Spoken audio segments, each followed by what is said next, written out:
ever entered into any policy debate round, I was very intimidated by the way that they carried themselves and the way in which they deliver their speeches. They talk very fast, especially if you go to varsity policy debate.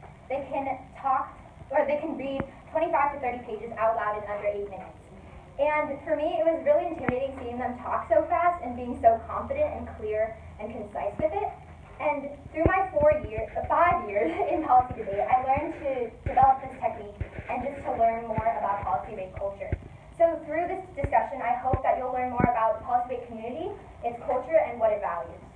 So in order to educate you on policy debate culture, I'll first be talking about what policy debate is, what the community is like, and then I'll go over my own individual experience with policy debate and how it impacted me as an individual. So first, what is policy debate? Policy debate is considered to be one of the most rigorous forensic activities by the speech and debate community.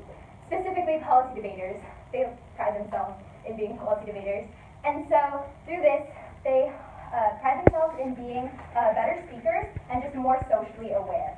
Policy debaters are given a topic in the beginning of the year, and they prep for this topic for their first tournament, which is usually around September, by going to 4 to 7 week-long debate camps. And these usually occur during the summer, and they occur across the country. Now at the tournaments, there are usually 5 to 7 preliminary rounds, and if you win the majority of those, then you move on to elimination rounds.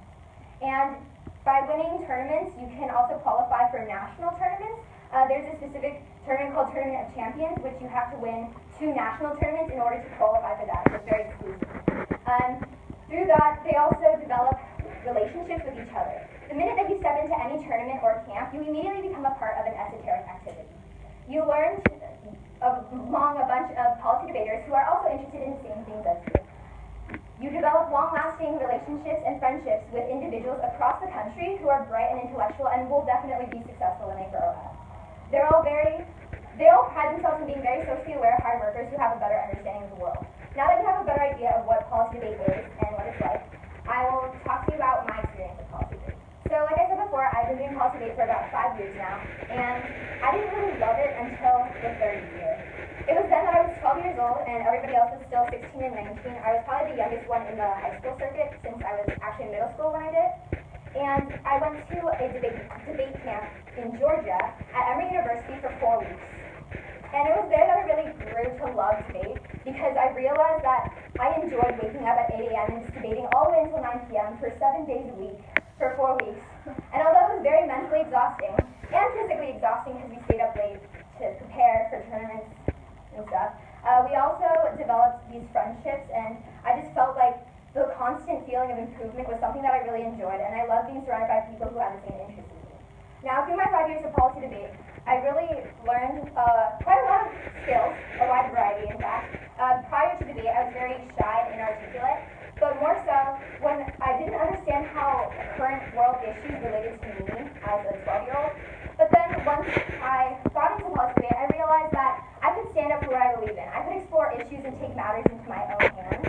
And I learned how to speak up for things that I believed in and speak in front of crowds and in front of strangers. And it was a nice feeling to know that I had a voice and that I could stand up for what I believed in. So debate kind of provided me with a space in which I could explore issues that mattered to me with people who were also curious in the same areas as me. So policy debate really provided me with a source of happiness and just a place where I could be myself. It also helped me develop a stronger work ethic, the mindset that I could do what I wanted if I actually tried hard enough, and just to become a better person in general. It helped me develop morals, and it really provided me with a sense of community. It became a source of happiness for me and just a place of belonging and empowerment. So I really enjoyed the policy debate community, and to conclude my speech, I hope that you have a better understanding of what policy debate culture is like and what the community is like. It's a place that everyone can let go and be themselves without the fear of other people judging them, even though you get judged, but you know. The policy debate it's a safe space where you can actually just be yourself. And I think that everyone should come and join policy debate. I talked about what the community is like, what the space is like, what the culture is like, and my individual experience with it. And although I wouldn't trade my experience for anything else, the 5 years that I've spent in the policy debate community has really taught me to become proud of who I am and speak confidently in front of people.